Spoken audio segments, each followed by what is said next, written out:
Assalamualaikum warahmatullahi wabarakatuh.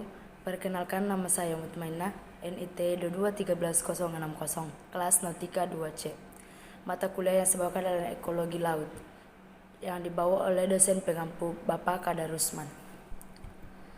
Oke, apa itu ekologi laut? Ekologi laut adalah merupakan ilmu yang mempelajari tentang ekosistem air laut. Ekosistem laut merupakan suatu kumpulan integral dari berbagai komponen abiotik dan biotik atau organisme hidup yang berkaitan satu sama lain dan saling berinteraksi membentuk suatu unit fungsional. Ekosistem air laut dibedakan atas lautan, pantai, estuari, dan terumbu karang, dan padang lamun. Berikut penjelasan tentang ekologi laut. Habitat air laut atau oceanic ditandai oleh salinitas yang tinggi dengan ion Cl mencapai 55%, terutama di daerah laut tropik, karena suhunya tinggi dan penguapan besar. 1. Menurut wilayah permukaan secara horizontal, litoral merupakan daerah yang berbatasan dengan darat, sedangkan laterik merupakan daerah yang masih dapat ditembus cahaya matahari sampai bagian dasar dalamnya kurang lebih 300 meter.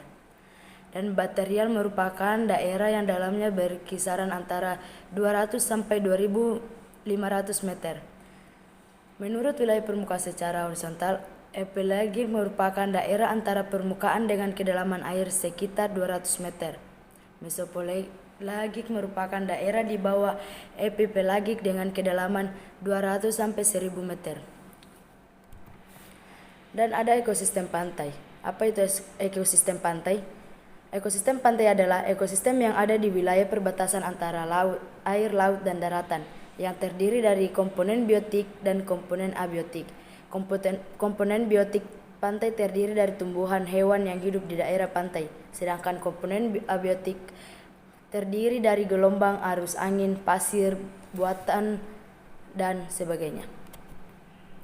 Estuari merupakan suatu mentakat perlahan zona transisi antara lingkungan sungai dengan lingkungan laut, dan dengan demikian dipengaruhi baik oleh karakter sungai yang membentuk, misalnya banyaknya air tawar dan sedimentasi yang dibawanya, maupun oleh karakter lautan yang di sisi yang lain, misalnya pasang surut pada gelombang, kadar garam, serta arus laut. Masuknya baik air tawar maupun air laut ke estuari merupakan faktor yang meningkatkan kesuburan perairan dan menjadikan estuari sebagai salah satu habitat alami yang paling produktif di dunia. Dan adapun terumbu karang. Terumbu karang adalah sekumpulan hewan karang yang bersimbiosis dengan sejenis tumbuh alga yang disebut zooxanthella. Terumbu karang termasuk dalam jenis filum Cnidaria kelas Anthozoa yang memiliki tentakel. Kelas Anthozoa tersebut terdiri dari dua subkelas, yaitu Hexacorallia dan Zontharia, dan Octocorallia yang keduanya dibedakan secara asal-usul morfologi dan fisiologi. Dan adapun padang lamun. Padang lamun adalah ekosistem khas di laut dangkal pada wilayah perairan hangat dengan dasar pasir dan didominasi oleh tumbuhan lamun. Sekelompok tumbuhan anggota bangsa Alismatales yang beradaptasi di air asin. Komponen rantai makanan di laut. Komponen fitoplankton adalah komponen autotrof plankton. Autotrof adalah organisasi yang mampu menyediakan atau mensintesis makanan sendiri yang berupa bahan organik dari bahan anorganik dengan bantuan energi seperti matahari dan kimia.